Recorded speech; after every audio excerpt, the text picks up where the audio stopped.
what we've got here is a Dan Armstrong London guitar. A lot of you guys have been following my progress in bringing these guitars back to life.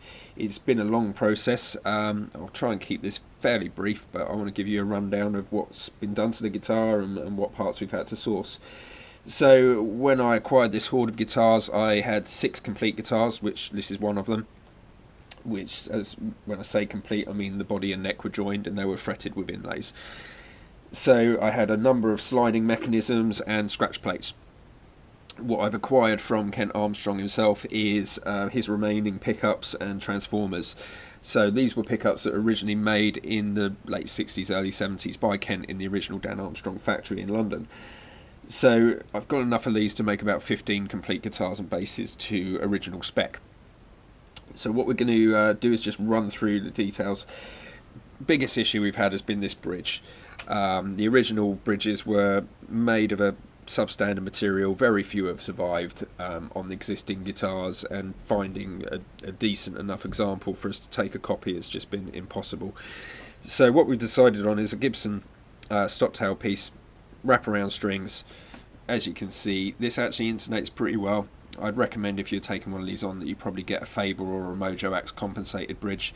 You're just going to get a little bit more accurate intonation, but this works fine. And what we've done as well, because the original sliding mechanism would have slotted underneath the stop tail, so what we've done is just screwed it down to the body with a little bit of kind of rubber spacing material from pickups, and that allows you to kind of lower and higher it as you need, just to sit nicely below the bridge.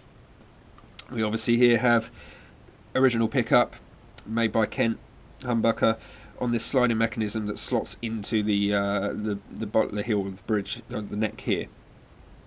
So yeah, quite a simple process putting that together. Electronically, we've got this transformer which just glues under the scratch plate there, which drives the pickup. The pickup's low impedance because it's so narrow and so few winds on it.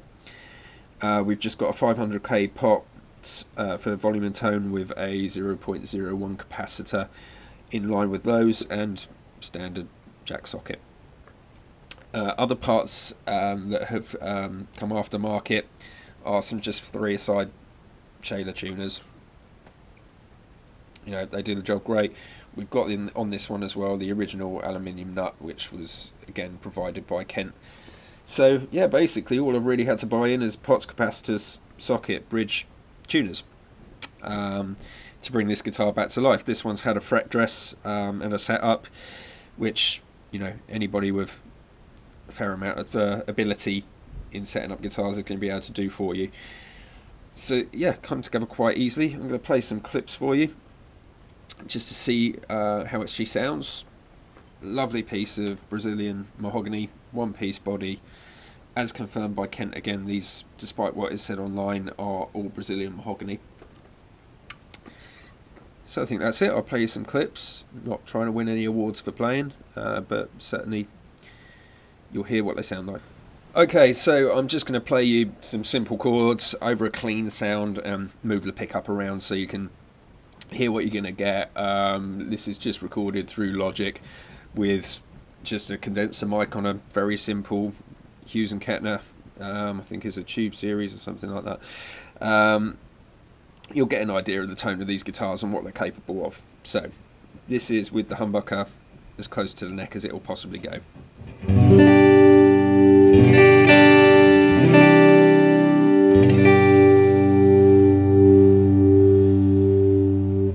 Okay, as mentioned, they do split on the tone pop, so out there we should get a split.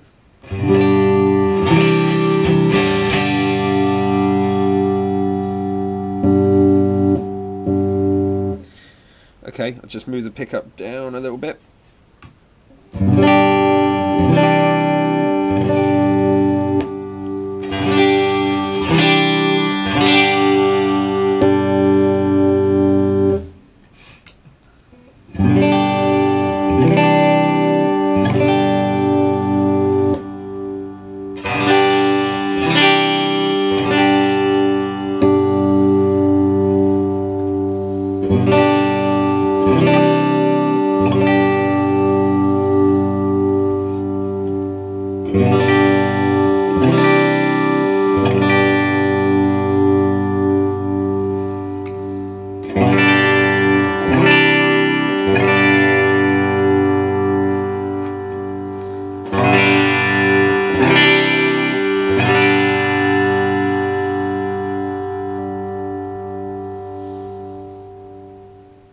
So now we've just got a little bit of crunch on this, so you get an idea of how they sound in that setting. Moving this pickup around, I think, is more intended for you to find your sweet spot that you like tonally, rather than mid-song start moving it around. That's how I found it works best. So here we go, a little bit of crunch. This is with the pickup as close to the bridge as it will go.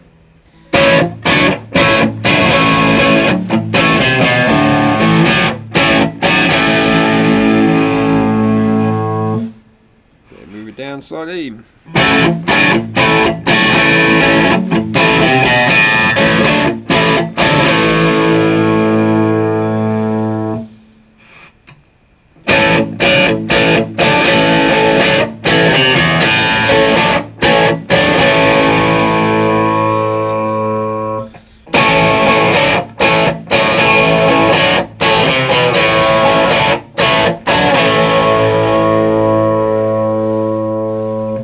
Okay, this is my favourite kind of sweet spot here.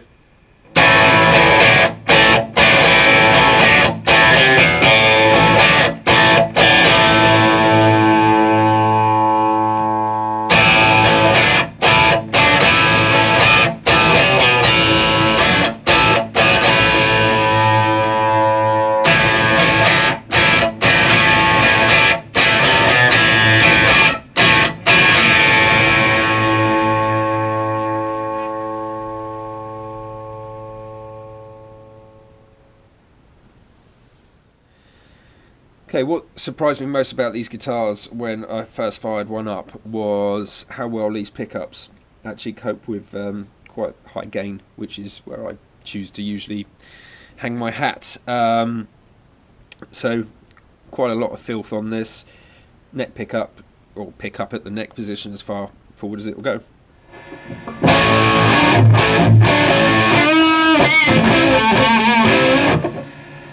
Okay, move it down a little.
Okay, well, if you're interested in taking on one of these projects, I've got, as I said, 6 guitars which are constructed bodies and necks. I've got various necks in different stages of finishing and literally hundreds of bodies.